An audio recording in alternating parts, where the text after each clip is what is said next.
Welcome back to the Nikki Clarke Radio Show on wearehotline.net. And please welcome to the show personal strategist Randi May Stanford Leibold to the show. How are you doing, Randi May? I'm good. Thank you so much, Nikki. Oh, you're more than welcome. It's my pleasure. Now, tell me a little bit about what you have done leading up to where you are right now. I think you were involved in crisis management at some point. Yeah, so leading up to now, I was a crisis counselor, frontline support worker for 5 years. I worked at Victim Services of Peel, and I worked at Victim Services of Durham.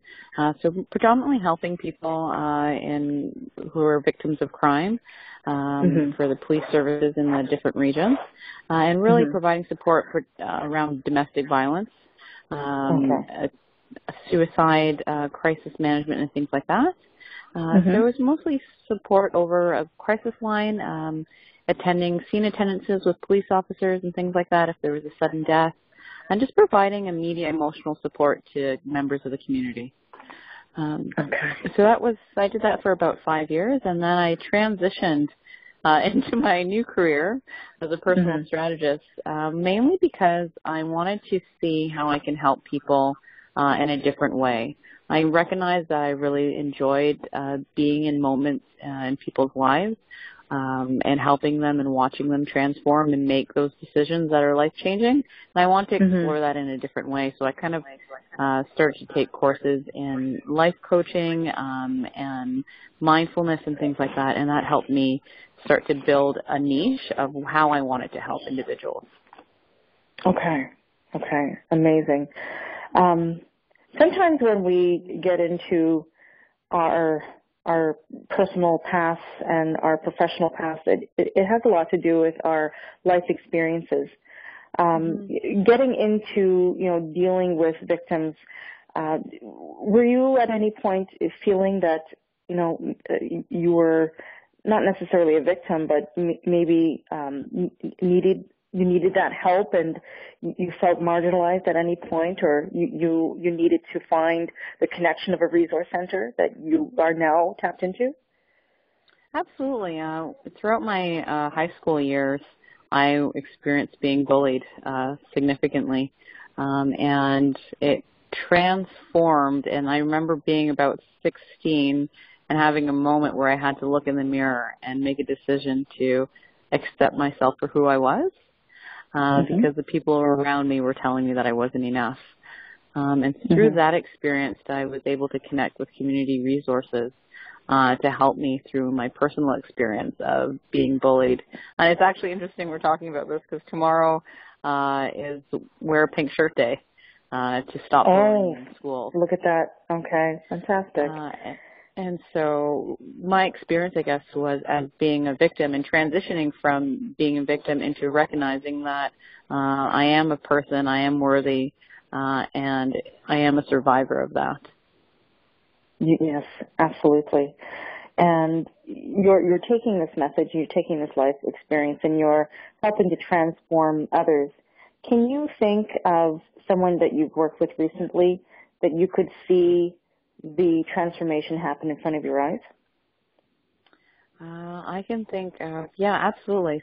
I had someone that I was working with who experienced some health challenges, and I watched them transform from having a really busy life, the stress impacting their well-being, to watching them unfold and recognize that they could slow down.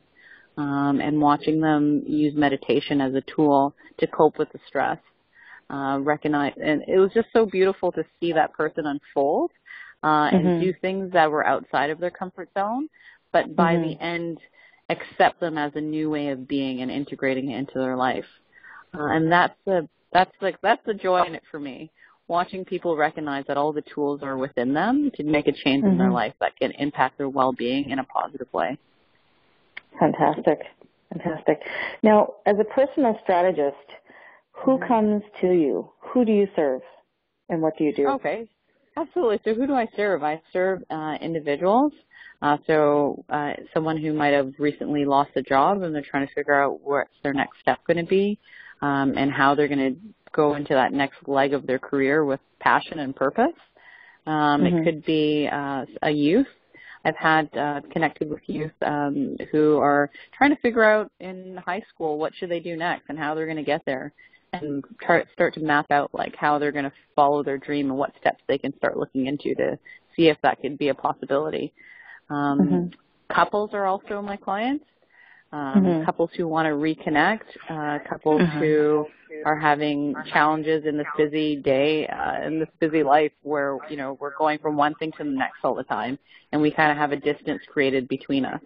And so couples are my clients, and now organizations are also my clients, teaching organizations who have high stress levels, giving their employees coping strategies to help maintain the needs and demands of a high-stress job, but still try to find that internal wellness at the same time so that they can have longevity in their career.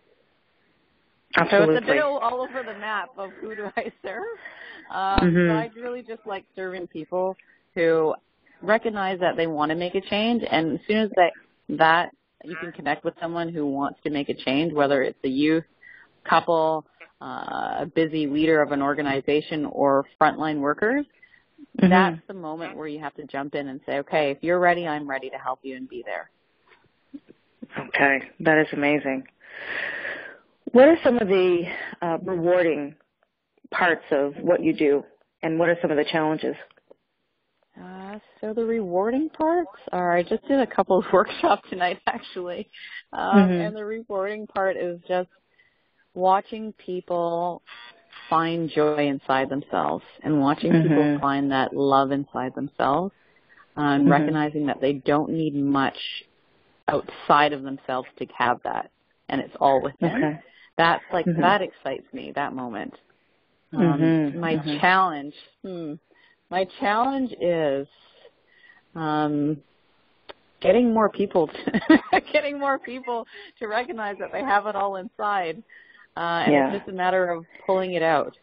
And it doesn't have to be a painful experience. It could be a fun experience.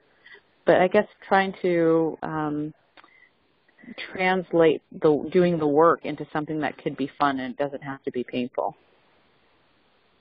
Okay. That's really good to know. Very good to know. How long have you been a personal strategist now? So I've been a personal strategist officially since June 2015.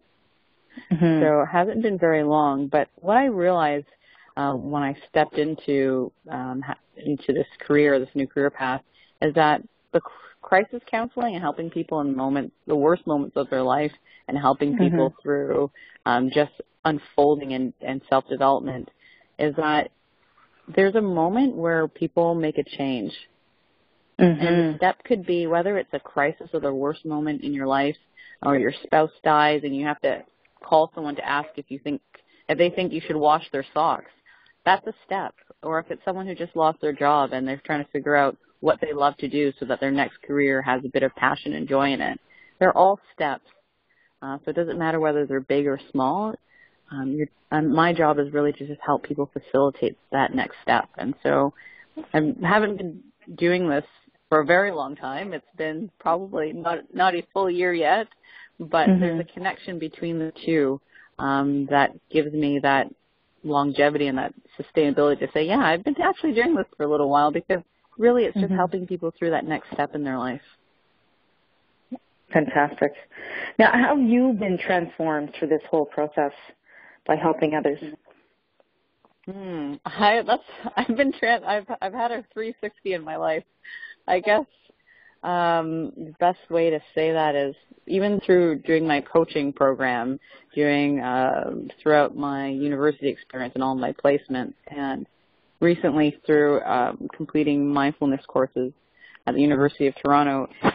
As I find I do work to learn how to help other people, I learn more things about myself.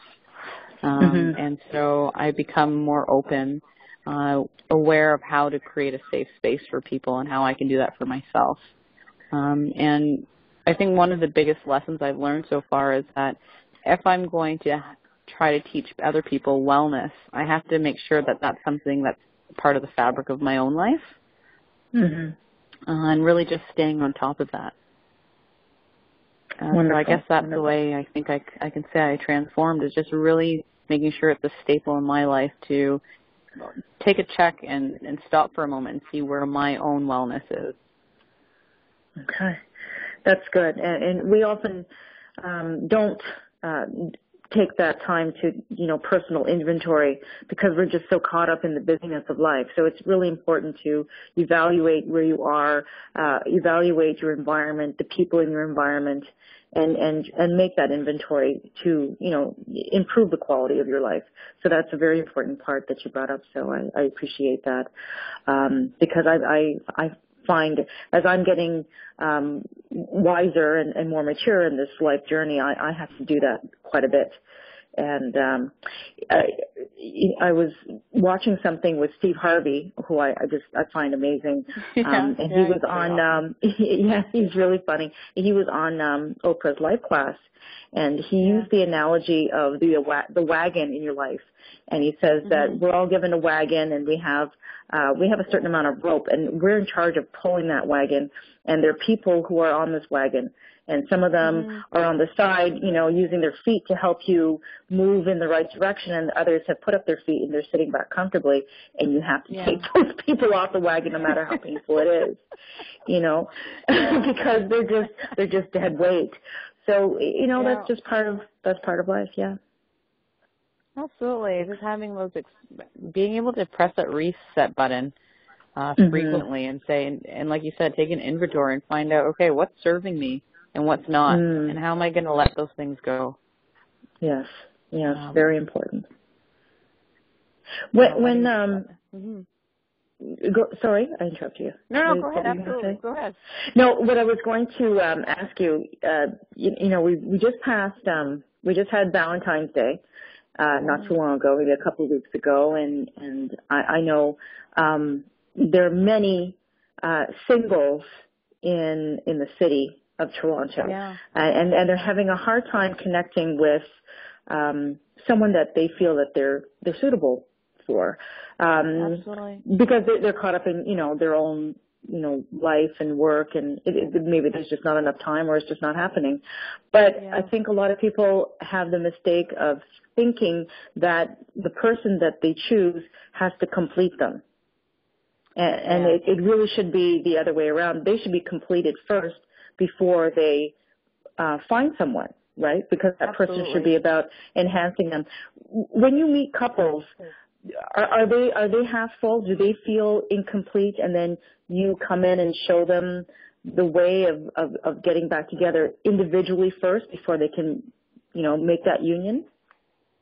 Absolutely. I think before I guess I answer that part, I think what you said is so important for people who are single right now, is that self-love piece is so crucial, of learning how to recognize that you can be full on the inside without somebody else having to fill you. Right. And you can do that through self-discovery, through exploring and accepting who you are and your body and all of those things.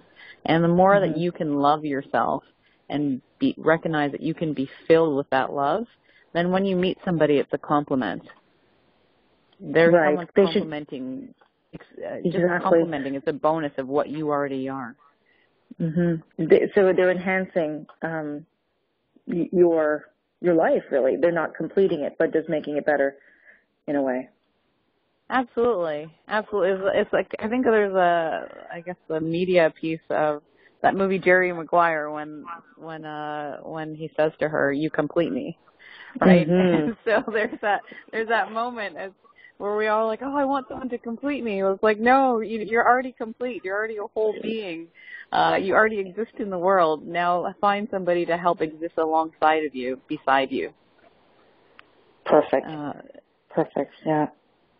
But I guess to answer your question about couples, it's really about I focus on mindfulness in relationships and bringing it down to the basics. So today in the workshop, some of the couples talked about being busy and, not even hugging or, sitting in front of the TV perhaps maybe. going to bed without talking and things like that. And so what we really focus on is really hugging. How do you hug somebody? Actually hug them with intention again. And bringing touch back into the relationship, giving somebody a massage or a hand massage or focusing on one part of the body, and allowing that person to just receive without the expectation that something else has to happen. Right. And just enjoying giving to somebody, and the other person gets to receive. And then we go through the power of the written word. When we start our relationships, we're all excited, and we send exciting texts to people, or different times we send letters to people and emails and things like that. And then at a certain point of the relationship, all of that excitement dies. And so what do we do to just bring that? We don't maybe bring back the excitement and all the fire in the beginning, but in the next leg of the relationship, you can focus on the deeper connection that's more sustainable. So we go for romantic love and try to work our way into unconditional love. And the other piece that we focus on is breathing together and looking into each other's eyes. And it's amazing what happens when you take 5 minutes to look into somebody's eyes that you live with, or that's your partner, because we realize that we don't even do that anymore. You do a glance or you walk by in the morning, but you don't take the time to look into that person's eyes and make sure that they feel seen, heard, and cared for. Right. Yeah, that is beautiful. There's something very intimate about looking deeply into someone's eyes. It could be even more intimate than touching. Just to have that experience. So that is fantastic, and it's amazing that you are so gifted in doing this and in providing this platform and being a facilitator for these couples. It really is wonderful, and I applaud what you're doing. It's great, and I know people are listening, and I know that they are so wanting to know how to reach you. For more information about being a personal strategist, or if they're a couple and they want more information on how to strengthen their relationship, how can they do that? Absolutely. So I can be contacted either through my website, which is just www.randimay.com, and that's www.randimay.com, or my telephone number, which is 289-200-1070, or you can email me at info@randimay.com, or even follow me on social media. I'm on Twitter. I really do enjoy Twitter a lot, so that's another way to find me, or even on LinkedIn. Fantastic. All right. Randi May, I just want to thank you again for taking some time to chat with me and sharing all the wonderful things that you're doing. And I really appreciate you, and I know people who've been in your presence, they've learned so much from you. So thank you again. And you've been listening to the Nikki Clarke Radio Show on wearehotline.net with personal strategist Randi May, Stanford Leibold. So thank you again, Randi. You have a wonderful night, and I hope to chat with you soon. Oh, thank you so much, Nikki. Okay. Take care. Have a good night. All right. You too. Bye-bye. Thanks. Thank you. Bye-bye.